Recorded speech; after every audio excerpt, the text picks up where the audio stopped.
আসসালামু আলাইকুম গাইস। আজকে আমরা ঘুরতে আসছি, তো আজকে আমরা মজার কিছু ইন্টারভিউ নিব। যদি সামনে কোনো মানুষ পাই তো আমরা তাকে জিজ্ঞাসা করব মজার কিছু। আপনারা সাথে থাকুন এবং দেখতে থাকুন। শুরু।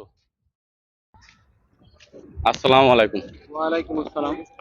আপনাকে কিছু প্রশ্ন করতে পারি? ঠিক আছে, প্রশ্ন করেন। ঠিক আছে। তো মনে করেন যে আপনি আর আমি দুইজন ঘুরতে গেছি। তো ঘুরতে যাইতে যাইতে একটা আপেলের গাছ পেলাম এবং একটা আপেল পাইলাম, তো আপেলটা কে খাবে?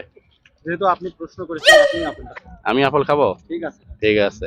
তারপর মনে করেন যে আমরা দুজন ঘুরতে ঘুরতে একটা ঝর্ণা পাইলাম, তো ঝর্ণার পানিটা তখন কে খাবে? আপনি যেহেতু প্রথমে আপেল খেয়েছেন, আপনি পানিটাও খান। আমি পানি খাবো। ঠিক আছে, খান। আচ্ছা।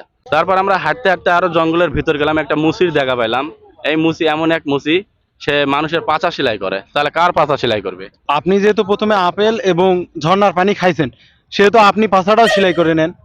আমার পাছা সেলাই করে নিব। আপনি সেলাই করে নেন। ঠিক আছে। তারপর আমরা দুজন আবার হাঁটলাম, হাঁটতে হাঁটতে একটা ষান্ডার দেখা পাইলাম। এই ষান্ডা এমন এক ষান্ডা যে মানুষের পাছা মারে। তাহলে কার পাছা মারবে? যেহেতু আপনার পাছা সেলাই করা আছে, সেহেতু